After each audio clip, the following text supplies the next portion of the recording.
Hello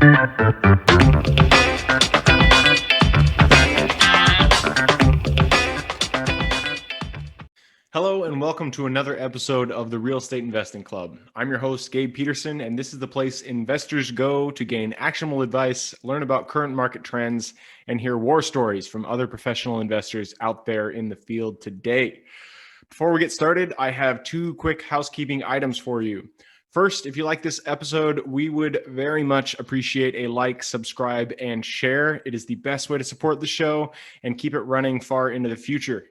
Second, if you're a new investor looking to get started in real estate or an experienced investor looking to take your investing to the next level, I've created an ebook just for you that will cover how to find deals that are actually deals, how to finance those deals with little to no money down, and how to exit those deals for maximum value. On top of that, I throw in an insane amount of free bonuses that you'll have access to once you buy the ebook. All I charge is our admin costs to keep this show running. So if you're serious about real estate investing and want to create both active and passive income as an investor, head on over to the website at therealestateinvestingclub.com and click on the button that says get the ebook in the upper right-hand corner to grab yourself a copy. With that said, let's dive right in. Today we have a very special guest with us, ready to drop some investor knowledge on you. So buckle up, grab your pen and paper, and enjoy the ride. All right, we are back with another episode of the Real Estate Investing Club. Today we have Casey Gray with us. Casey is the founder of the award-winning sustainable building company, The Conscious Builder, the host of the Conscious Builder podcast and the Conscious Builder show on YouTube, and the former co-host of the Conscious Living podcast. So I see a theme in there being conscious building, conscious living. Really excited to have Casey on here to talk a bit about sustainable building. So Casey, thank you very much for hopping on the show. Yeah, thanks for having me, Gabe. Really appreciate it. Absolutely. I told you before we got on here, we'd like to hear kind of how people got into their, into real estate, into the track they're on right now. So why don't you take us to your story? How'd you get started in the first place? Real estate, I guess I was brought there by construction. So I've been in construction since I finished high school. Essentially, that I went into the trades and became a licensed carpenter and been around real estate and doing work for my previous employer before I went on my own and his own buildings. So that's essentially what brought me to real estate. And I'm buying my mom's house from her at the time when I think I was 20, my first home. Bought a couple more homes after that. They were all single family homes that I turned into duplexes. Oh, and that was quite a few years ago now. I ended up selling them to kind of put the money into the business and expand the conscious building side, which was passive house, which was, I always tell people, was the best and the worst decision that I made. It did set us up in the business for success. But obviously if I would have held on to those buildings longer term, it would have worked out a lot better. And since then I'm back into real estate again in the multifamily. Yep. That seems to be a theme with people who at once had rentals and then they sold them and then they're like, damn it, I wish I didn't sell. But yeah, it got to you to where you are today. So there's no looking back. Looks like you guys are doing a lot of good things with Conscious.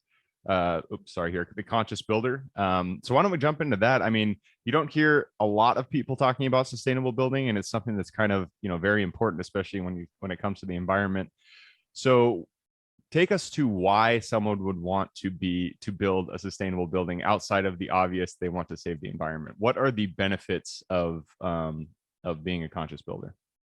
So the way I look at it, like everything we do is custom. We're not doing spec homes for anything. But when we approach it, we work with our clients and we give them the information so that they can make a conscious decision, because I'm not here to say do it this way or do it that way. Everybody has different needs and wants and amount of money to spend and so forth, right? So that would be the first thing. But ultimately, the goal is always on health and comfort. And by default, you end up with an efficient home. Obviously, there'll be some energy savings, and that savings will depend on how much energy costs are and where you live and what the climate zone is that you're in and so forth. But the biggest thing I think right now is really about health. We spend more time than ever indoors. It's even before this whole, the world changed 2 years ago. For the most part, everyone went from their house to a vehicle of some sort, to another building, back to the vehicle, and back to their house. Like they spend very little time outside, but they don't put a lot of emphasis on, is my home, is the area where I'm spending, 87% of my time actually healthy? And that's where I think the biggest impact is. And I think that really starts to hit home for people when they have kids. And that's why their kids have like the organic natural pillows and mattresses and blankets and all that stuff. But we don't think about it for ourselves until that point. Or you run into a mold issue or something like that. Like when you build to a better standard, when you build to passive house standards or net zero, like here in Canada is a new standard, or any standard that puts a lot of emphasis on making the building tight and really looking at it as a system, right? It's a science, building science. Then you can actually start to get real benefits long-term, which I hope in the near future will actually show a better ROI when you go to sell that house on the market. And we're doing a test project right now to see if that actually helps. We're going to market it that way. Nice. No, I love it. And I like that you kind of focus on the health side of things. Sustainable buildings, obviously the environmental impact is tremendous, and it's great that you're helping the environment. But I've always been curious on, there has to be other benefits if you're making a sustainable building. So you're saying that a lot of the benefits is just your day-to-day. Well, I guess I'm having a hard time visualizing what the actual changes are. So can you give me an example of what would be a specific change in a multifamily, in a single family that you would make when you're doing a construction that would impact a person's health? So the biggest thing we do is we focus on the envelope, and then we mechanically ventilate the home. So most home, like you get this a lot, like in Florida where there's hot, humid, like you walk into a house, you can smell the mildew, right? You can smell the mold just because it's humid all the time. My college dorm, the minute I went in there, we got it because it was Seattle. So it was expensive, and this one was cheap, but I was like, there's definitely mold in here. So I feel that. We can solve that. And the way you solve that is by focusing on making the building airtight. And this is where people, if you don't know, you start to get confused. It's like, well, doesn't my house need to breathe? And the answer is yes, but you want your house to breathe like we breathe, like through our lungs. You don't want to breathe through your skin, right? So you need to think of your walls of your building as a skin, and you want to be able to perspire through your skin. So you want moisture. If moisture builds up, you want it to be able to dry toward either one direction, towards the interior or towards the exterior, but you don't want air to be traveling through that. What you want to do is actually mechanically ventilate that through an HRV or an ERV, which depends on where your climate is.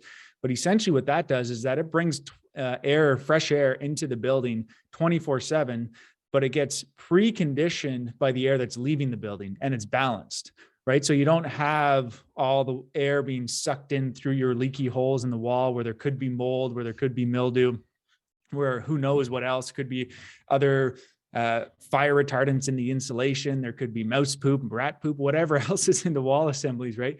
You want to avoid sucking that onto the house. And what happens when you turn on a kitchen range hood or a bathroom fan, you're sucking all of that stuff into your home. If you live in the city and there's a lot of pollution, you're sucking all of that into your house as well. So you want to bring fresh air that gets filtered into your house and get rid of stale air 24/7.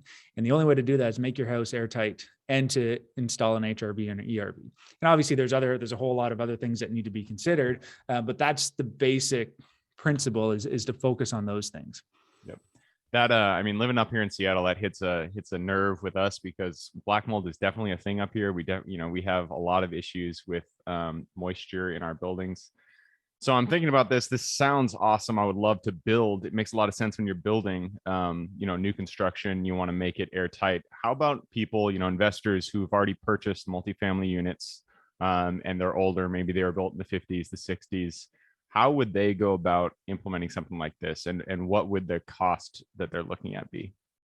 This is where it gets a little bit trickier because it's hard to make an ROI for it on the real estate investment side, because especially if your tenants are paying their bills, like why would you make the building more efficient?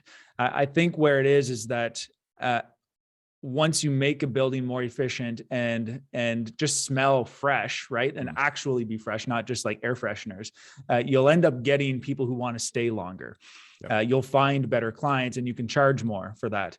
Where we haven't been able to do this, but we did run numbers on projects. I have some partners where our goal was to actually rent out the units all inclusive. So heat, electricity, like everything included.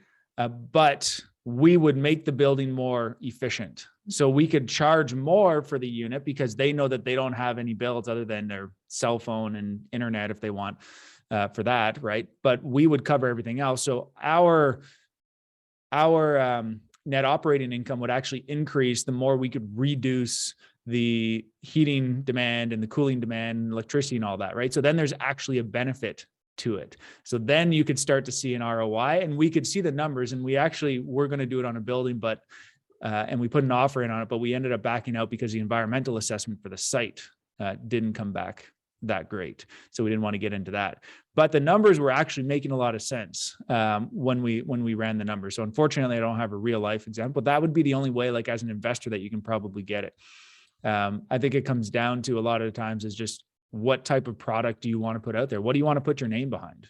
Right. If you're just trying to make as much money as possible, it might not make sense. But if you want to put out something that you're proud about and you want to, give your tenants something healthy to live in, you want to attract the young families, this could be a way that you do it to get those families that are actually thinking about those types of things. And I know that there's families out there, like the younger generations are thinking that way. My sister just had a baby, like before her unit, before where she's at now, there were serious mold issues that she was messaging me about. I'm like, you just got to get out of there. Like, get out of the place.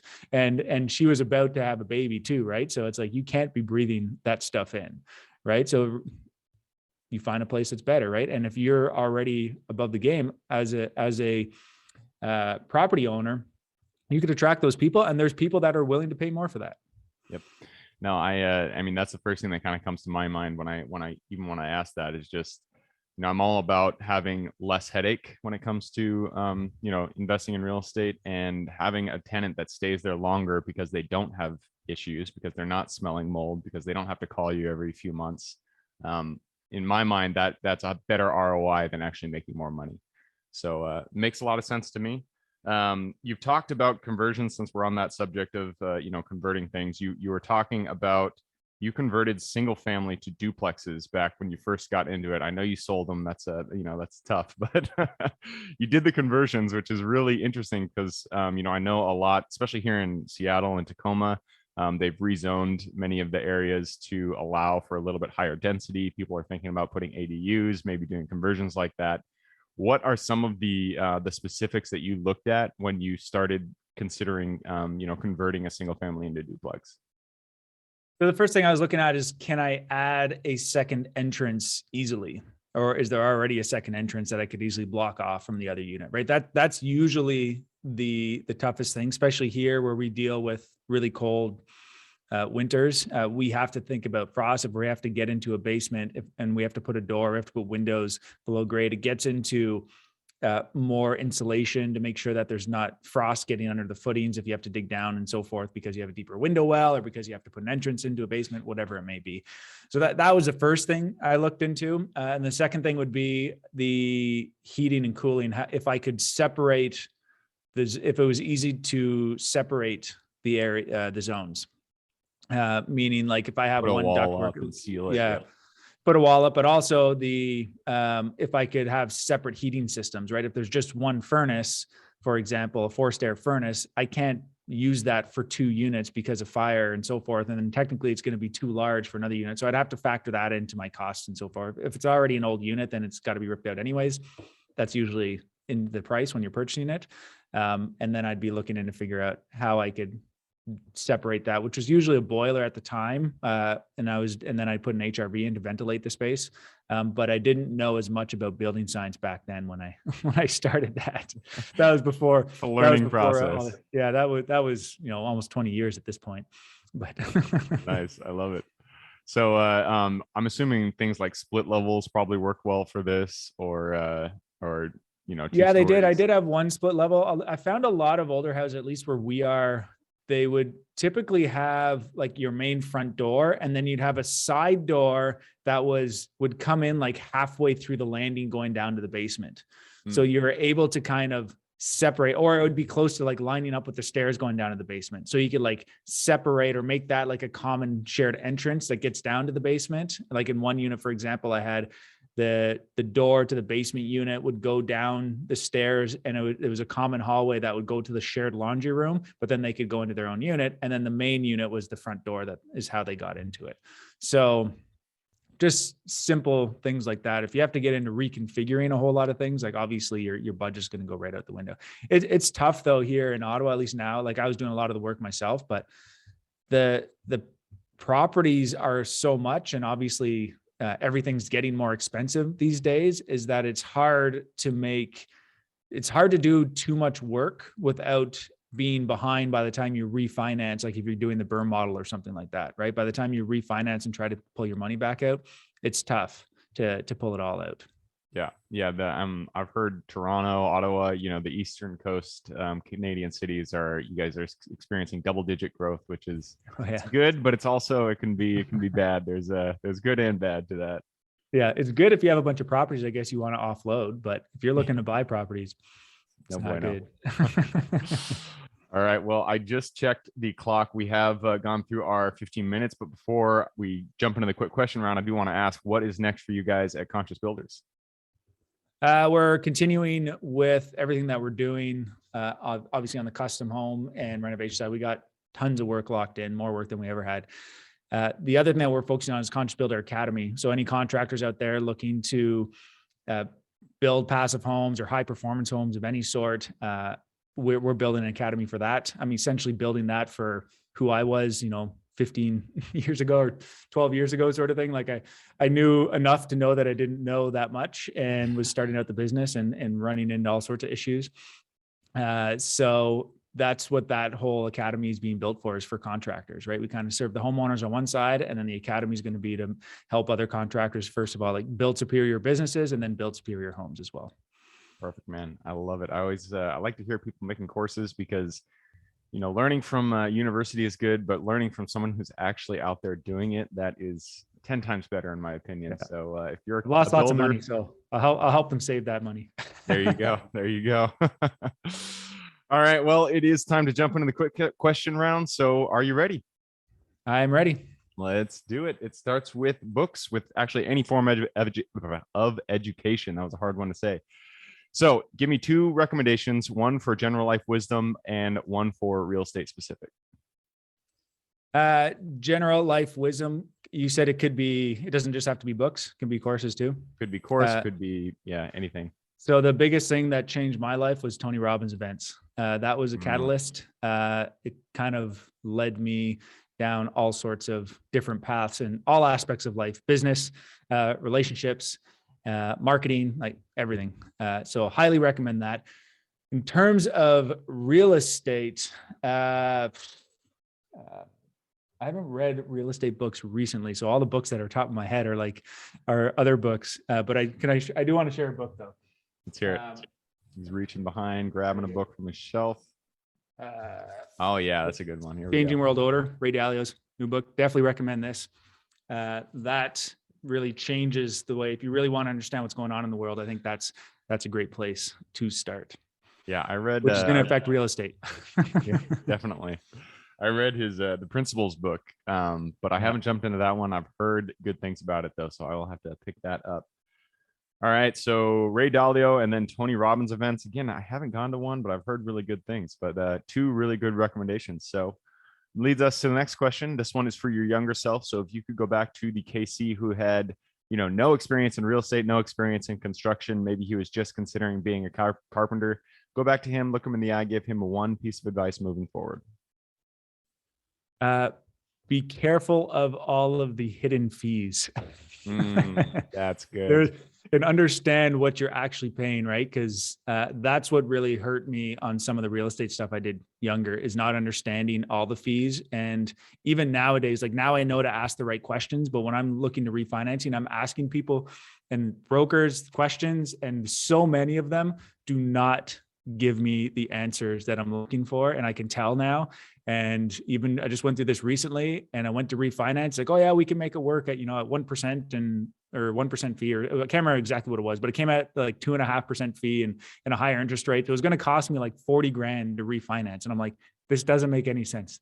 This is what I was trying to figure out before. But at least now I know to ask those questions and I know how to dig into it and actually read these documents.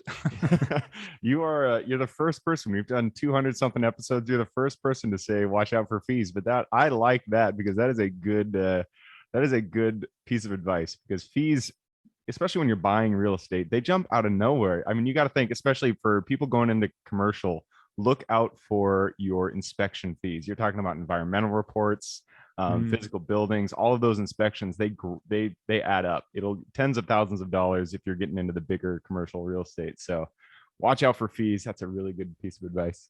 Brings us to the next one. That is for habits. Habits form the foundation of our life. So if you could point to one thing you do day in and day out that you feel contribute the most to your overall health, well-being, and happiness, what would that be? Meditate every morning. I have a morning routine that consists of about 6 things, but meditation has been one thing that I do not miss. Nice, man. I love it. I've wanted to be the person who meditates every day. I've had spurts of areas where I do it consistently, but I've never been 100% consistent. That's a goal of mine. I respect you for that one. And that moves us on to the next question. And this one is United States. It's a big place. Actually, you live in Canada, so the world is a big place. I'm going to open this one out. There's a lot of opportunity to invest out there, a lot of places to put your hard-earned money. What is one metro that you are most excited about? Right now, I'm actually looking into Costa Rica for a couple of different reasons, but I'm looking into it for myself to own property, because if you've been following, maybe not the mainstream media, I don't know what they're telling, but there's some craziness going on in the world right now. So just looking to protect myself and my family and be able to go somewhere if need be. So Costa Rica is a place that we're looking into, but it's also, we've ran numbers on some real estate there, and from a vacation rental side, the numbers look fantastic. So excited about what's going on there and making some good connections there for some new developments that are happening. Nice, man. I love it. I have a question about that. I've always been interested in Costa Rica. Just give me like your standard single family in maybe San Juan. What would something like that cost? I haven't looked into like what the older houses. My partners were looking into some of the research, but I know like a new development that we're looking into right now, a 3-bedroom in a gated community is going for $369 US. Oh, that's not too bad. And rentals are going for anywhere from $250 to $500 a night, right? Wow. So you get your money back pretty quick. Yeah, for sure. That is insane. All right, and that moves us to the very last question. This one is for the listeners. You've given us a lot of good advice. I'm sure people want to reach out there, maybe some builders out there, to learn about sustainable buildings. So what is the best way for them to reach out and say hi? Best place is go to consciousbuilderacademy.com. If you just want to learn about all the projects that we're doing and learn about building science, you can check us out on YouTube. Just search The Conscious Builder, we'll pop up. We got weekly videos there and all sorts of stuff that we give away for free. Perfect. The Conscious Builder Academy, you said? Yeah, that's the website, consciousbuilderacademy.com. Perfect. Conscious Builder Academy. I will put that in the show notes. So if y'all want to reach out to Casey, just go ahead and click a little more in the description. It'll pull down the full description in there. You can see Casey's link. Click that and say hi. So Casey, thank you very much for hopping on the show. It's been a pleasure. Thanks, Gabe. Absolutely. And for everybody who's here with us today, thank you guys for showing up. You are the reason we do this. If you have any questions whatsoever, reach out to me, Gabe at therealestateinvestingclub.com. Other than that, I hope you guys have an absolutely fantastic week. Keep rocking real estate, and I look forward to seeing you on the next episode. Thank you for joining us for another episode of the Real Estate Investing Club. I hope you guys enjoyed the episode as much as I enjoyed putting it on, and we're able to pull some actionable advice that you can apply in your own investing today in the field. Before you go, we have a gift for you. If you're a new investor looking to get started, or an established investor looking to take your investing to the next level, I've created an ebook just for you, available on our website. This ebook will cover how I was able to create both active and passive income in real estate with very little money to start with. In it, I will address the 3 most often cited obstacles new and veteran investors run into by showing you how to find deals that are actually deals, how to finance a deal with little to no money down, and how to exit those deals for maximum value. And if you get the ebook today, I am throwing in a bundle of bonuses, 7 of them to be exact. The first one will be the off-market lead generation blueprint, which will take you through the exact systems and processes we use to generate off-market leads like clockwork, which is the most important skill when it comes to creating wealth in real estate. The second bonus is the A to Z REI systems and vendors guide, which will allow you to peek under the hood of our business and see the exact tools, systems, and even the vendors we use to see the success that we do. And the third bonus is the top 100 best performing keywords pack, which will give you the exact keywords we use to target motivated sellers online using PPC ads. The fourth bonus is our contracts bundle for wholesaling and renting real estate, which will give you access to all the contracts we use in the field to execute all different types of transactions. After that is the investors quick analysis calculator and offer tool, which will allow you to quickly calculate whether a deal is an actual deal and will allow you to create an offer automatically from those calculations. This is a lot of bonuses that I said. I'm just going to keep going down the list. Number 6 is the Investor's Daily Success Tracker, which is a tracker you can use to ensure you are taking the right actions day in and day out to reach your financial goals in real estate. And the last bonus is the Wholesaler's Template for quick assignment cash, which will give you the templates we use to present our wholesale deals professionally and efficiently to our buyers. Whew, that is a bundle. So it's a mouthful. You get all of those bonuses for free when you download the ebook. All we charge is the admin cost to run the show. So if you're interested in the ebook and the bonus bundle, head on over to the website at therealestateinvestingclub.com. Click on Get the ebook bundle at the top of the page to take advantage of that deal. And with that said, I hope you have a fantastic day, an even better week. Keep rocking real estate, and I look forward to seeing you on the next episode.